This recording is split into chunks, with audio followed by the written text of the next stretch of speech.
আসসালামু আলাইকুম প্রিয় ভাই ও বোনেরা। রমাদান মাস কিন্তু ইংরেজি শেখার জন্য একটা চমৎকার সুযোগ নিয়ে আসছে আপনার জন্য, এবং সেই চমৎকার সুযোগ কীভাবে কাজে লাগাবেন আমি চমৎকার একটা রুটিন আপনাকে দিয়ে দিচ্ছি।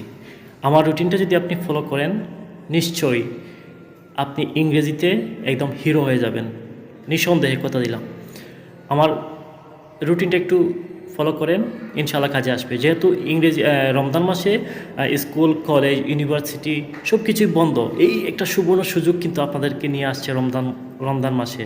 তো ফার্স্ট অফ অল দেখেন, আপনি ভোকাবুলারি প্রথম রমাদানে আপনি ভোকাবুলারি শিখবা 700টা। কতটি? 700টি। এবং সেখানে সময় দিব আপনি 2 ঘন্টা, অর্থাৎ 120 মিনিট। আপনি যদি দৈনিক 120 মিনিট ভোকাবুলারি 700টার মধ্যে সময় দেন, তাহলে দেখবা 30 দিনে একদম পারফেক্ট হয়ে যাবে আপনার ইংরেজি। 2 নম্বর হচ্ছে গ্রামার। গ্রামারের মধ্যে আপনি সর্বনিম্ন 1 ঘন্টা সময় দিন গ্রামারের মধ্যে। যেমন টেন্স, বিশেষ করে টেন্স কীভাবে তার প্রয়োগ। আমরা জানি যে টেন্স হচ্ছে প্রধানত 3 প্রকার: ফার্স্ট, প্রেজেন্ট, পাস্ট, ফিউচার। এবং এই 3 প্রকারকে আমরা যদি 12 ভাগে ভাগ করে দিই, তাহলে present indicative perfect, perfect continue, past indicative perfect, perfect continue, future indicative perfect, perfect continue.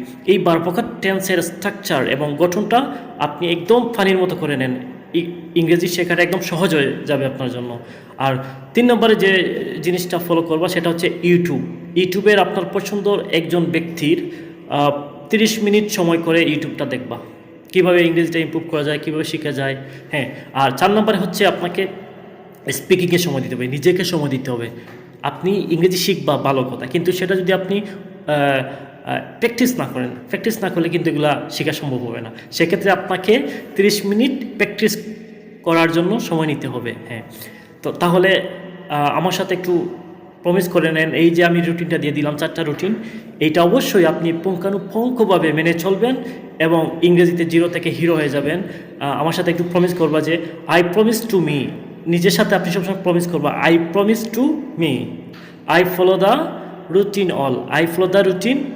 All রমাদান মান্থ, ইনশাআল্লাহ। ঠিক আছে? ইনশাআল্লাহ। ভালো থাকবেন, সুস্থ থাকবেন। দেখা হবে পরবর্তী ভিডিওতে। আসসালামু আলাইকুম।